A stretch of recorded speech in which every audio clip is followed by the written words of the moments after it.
Good evening, everybody. Thank you for tuning in this evening. And tonight's webinar is Top 3 Vegan Diet Mistakes and How to Fix Them. So let's get started tonight. First thing I want to do is tell everybody to turn off your cell phone and all reminders. If you are a current client, go ahead and follow your program that you are already on that's been assigned to you from me. And if you are a newbie and a long-time lurker and stalker, then this is info that you'll definitely need. And there's a special surprise at the end of the webinar tonight. Whoever takes the best notes, I got a special surprise for you. So take very good notes during this webinar. And at the end, I'll have you do something. So I'm going to go through all about me here. I think I'm going to run through all this and get started. So I wanted to put in some client case studies real quick to show the different somatotypes of women, because this really helps when transforming your physique. This is a great example of Alyssa. She has, as you can see, this is over the course of a year, and her body changed each time through. And a lot of times somebody will see a before and after photo and they lose sight of what it took to get there. And when we have the two middle shots, it just shows the different way the body changed. So we've got several more to run through. Both these girls were in their 20s, and we're kind of a medium build. I don't want to say skinny fat because they were both slim girls, but they ended up really changing their body in a short amount of time. So this is an example of what would be an ectomorph, which is typically a genetically thin or lean person. And she actually wanted to get really lean and ripped. And you may not want to get this lean, and either way that's fine, but it just goes to show that by putting the proper food in her body, she was able to get really lean. And the funny thing is, she was going to the gym 6 days a week. She was exercising 6-7 days a week. In this last photo, it was 3 or 4 days a week. So we really reduced her gym time tremendously. Both these girls were what you would call endomorphs. They're genetically predisposed to a higher body fat percentage, but they were able to get a lot leaner than they were and maintain it. Two more women that would be classified as an endomorph somatotype, and the lady here on the right in the blue outfit, she is a grandmother, has type 2 diabetes and fibromyalgia, and she lost a foot off her waist in a year. And there's you know, if a endomorph grandmother in her, I don't remember her exact age, we'll just say in the 50s, with type 2 diabetes can do it, then that really lends a lot of credibility to the effectiveness. So both these ladies were moms, I think, but they actually both have, I want to say, definitely 2, maybe 3 kids. And the reason I put these photos up is it shows the decrease in the glute and kidney region or love handle area in both of them. So, getting to the nuts and bolts of tonight's webinar, I've always been someone, or I used to be someone, who opposed vegan and vegetarian diets. The people who ate vegan had no problem eating junk but would skip protein. And that's the outlook I had. I thought that these are people that just were trying to be stubborn or be cool and didn't want to eat meat. And to be honest with you, in fairness, a lot of vegans and vegetarians, they do eat a lot of junk. They eat a lot of processed refined carbs. And it's so difficult for most vegans to burn body fat because their macros are so lopsided.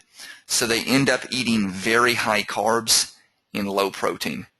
That's a common trait among all vegans.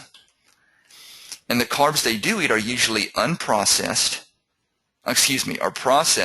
refined, high glycemic carbohydrates with very little nutrients.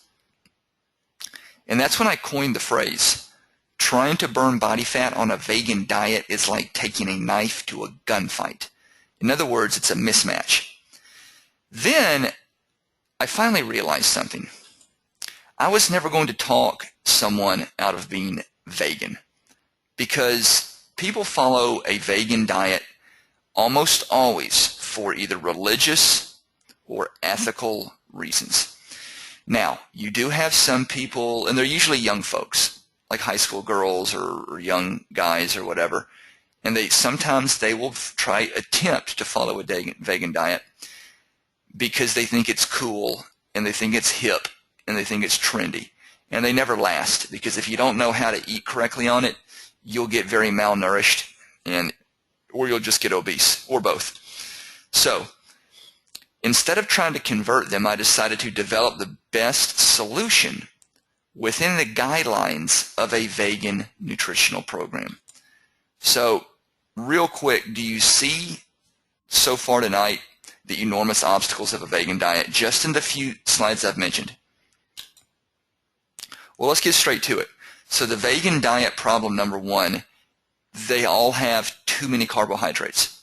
Whenever somebody signs up with me and they fill out their evaluation of all the foods they're currently eating, and I see the foods they're eating, and they sign up for the vegan program, so I know they're a vegan, then they are always overloaded with carbs. And they're always eating the wrong types of carbs. Vegan diet problem number two. Believe it or not, but I found that the vegan folks, when they sign up with me, or even if I just see their diet, even if someone writes out their daily eating that's a vegan, they're almost always either what I call feast or famine. In other words, they're either eating too much fat, of the wrong type of fat, or just zero fat. And if you have almost zero fat, very, very low fat, what's going to happen is you're going to have to replace, and fat is, as we all know, fat contains more calories per gram. In fact, over twice as much calories per gram as a protein or carbs. In other words, it's very calorie dense. It's caloric dense. And because of that, if you don't include it in, you're going to have to hyperload either protein or carbs. And it's very difficult to do that with protein because you're not eating meats. So, with that being said, you would be very shocked at how many vegans either don't eat enough, either feast or famine with fat. They either don't eat enough or eat way too much of it. And here's an example I put is 1 cup of almonds has more calories than a Burger King Whopper. Now, the first thing people are going to say is, well, who eats a cup of almonds? Well, I've heard of women, in fact, I've had them confess to me. You might be guilty of this yourself. There are a lot of women that will mow through a jar of peanut butter without batting an eye. My point I'm making is that nuts are trigger foods. They're easy, they're handy, they're usually in a little can or a cup or like a little pouch or resealable baggie. And they're easy to start munching on, and it's hard to stop. And before you know it, a cup is not that much. A measuring cup is not that much at all. And so they can easily, you could mow through that fast. That's not uncommon at all. And no, they're not as bad for you as a Burger King Whopper, but understand that you're still getting that many calories from fat. Now, I'm not saying you should count calories. I don't count calories, but I'm just using that to illustrate the point of how easy it is to overload on fats. Now, the reason I put this photo up right here is simply because this is somebody that was a vegetarian or a vegan, I forgot which, but we'll just say vegan, posted this on my Facebook page boasting about how healthy they were eating. I said, you're not eating healthy at all. Number one, there's no variety at all. Second of all, these are not enough calories to keep a sparrow alive. Thirdly, there's no fat in this. So we have fibrous carbs in broccoli, which is basically nothing, cherry tomatoes, which is nothing, and probably a half a cup of rice. This person is going to be starving by the end of the day.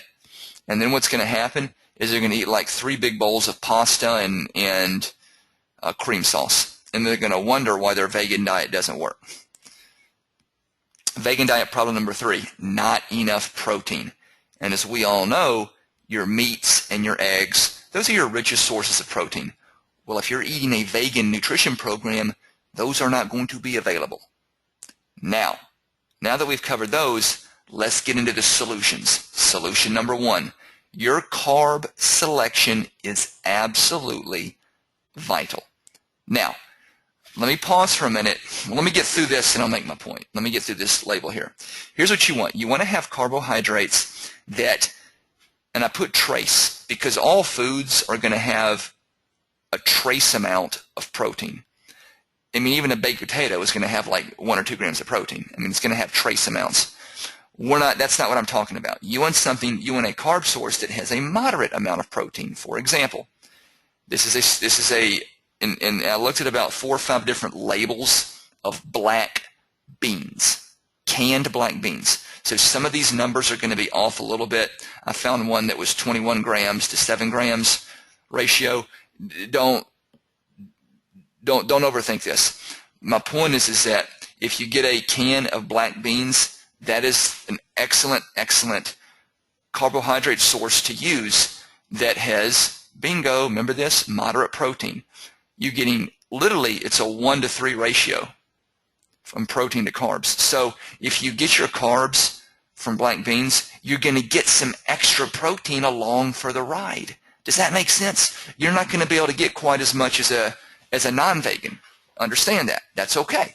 We can still get a little bit more along for the ride. And if you do that, you can compensate for the woefully lacking amounts of protein that vegans face. But this is solution number 1. This is part of this won't cover it totally, but it's part of the process. You want your carb source to have fiber. You want them to be slow digesting. And black beans are an awesome example. Red beans are good, white beans, pinto beans. I've even used black-eyed peas. Okay? Those are just some examples. Take note of this. This is excellent solution number 1. Solution number 2, in addition to the extra protein you're going to get in your black beans, which is really a carb source, another great source, a fat source rather, that contains trace and even moderate amount of proteins are nuts and seeds. So do you see what we're doing here? We've addressed the carb issue. Now we're addressing the fat issue. And both the carb and the fat issue, they're going to get extra protein. Not a ton, but enough to make a difference. So you have your healthy fats plus your complex carbs. And the reason I put plus fibrous carbs, the way I define fibrous carbs is just vegetables. Broccoli, lettuce, spinach. I know tomato by definition is a fruit. I know that. But I classify it as a fibrous carb. Asparagus, you guys get the picture. That's all I'm saying here. So if you have healthy fats with complex carbs, that in and of itself, if you eat the right ones, which I just went over, is going to include, you're going to get some protein, a lot of extra protein along for the ride. Throw in your fibrous carbs, and you have a very, very good vegan meal. Does that make sense so far? You're welcome to type in questions and ask them. Now, let me pause here. Now, looking at this photo here, let me make a quick point. Some of the best seeds that you can have that contain that are rich in protein are pumpkin seeds.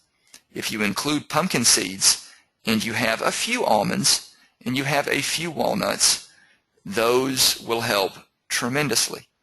These are things you can have that will increase, not trace amounts, but up to moderate amounts of protein within the guidelines of a vegan program and still allow you to get your healthy fats in and your carbohydrate sources from natural whole foods. Let's move on to solution 3.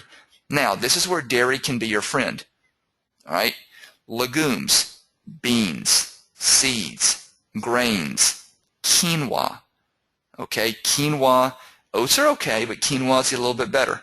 Now, if you follow solution, or if you do what I just said in solution 1, solution 2, that will take care of the protein conundrum. In other words, if you do solution 1 and solution 2, solution 3 will take care of itself. But with that being said, throw in some dairy.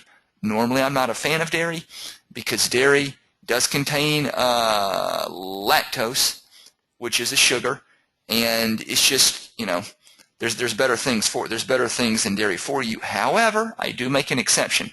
If you're a vegan, you can have, I like to say, one serving, or one of your meals can have, one meal 5 days of the week, maybe 6 days of the week, but only for one meal. We don't want 3 meals with yogurt. But what you can have is plain Greek yogurt or some fat-free cottage cheese. So if you do that, that will add a lot. That will help tremendously. Now, some vegans don't like that. Some vegans don't eat cottage cheese. Some won't have plain Greek yogurt. It's just, they just don't. They don't want it. That's fine. You can still be successful. But for those vegans that will eat it, then you can do that too. So, do you see how structuring your vegan nutrition program is so vital to fat loss?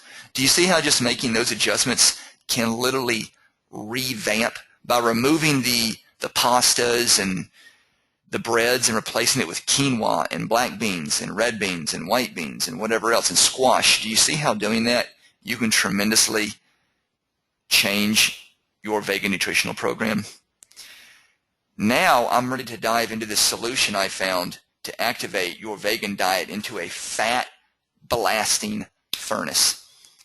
Now, how do you put it all together? That's the key. Now that you know this information, you got some good food choices to work with, you know some substitutions to make. How do you go about putting it all together? Because for most of you folks, in fact, I'd say all of you folks listening tonight, you've struggled with fat loss your whole life. And if you're a vegan, you've either struggled to gain weight, and yes, there are some vegans that have just super high metabolisms that are just ectomorphs or hard gainers. I've known two, actually, that they just struggle to gain weight. And you've probably very well are either that side of the coin or the other side of the coin where you have a brutally difficult time decreasing body fat. Okay? And so you know the battles. You're going to overthink it. How do you calibrate the right combination of fats, carbs, the right amounts, the right number of meals of the day, to gauge congruently with or align congruently with your weight training days, your cardio days, and your recovery days. And when you don't know what to eat exactly and you've already failed so many times, you tend to second guess yourself. And your time is valuable to you. You got jobs, you got kids, you got a life. So that's why I created the solution, which is the vegan and vegetarian macronutrient eating pattern. The biggest people that do well with this are vegan clients of mine that almost always have to follow vegan nutrition for religious reasons. Now, some of them only eat vegan 2 days of the week. Some of them will eat vegan every day of the week. But regardless, this is your solution. So if you have any questions, type in the right-hand side of the chat bar, plug in your questions. And if you are a vegan and you're ready to finally win the victory and claim victory over fat loss, head over to my webpage, wetwolftraining.com. You know the drill, and sign up immediately, and we'll get you started on your fat loss success. wetwolftraining.com, signing out.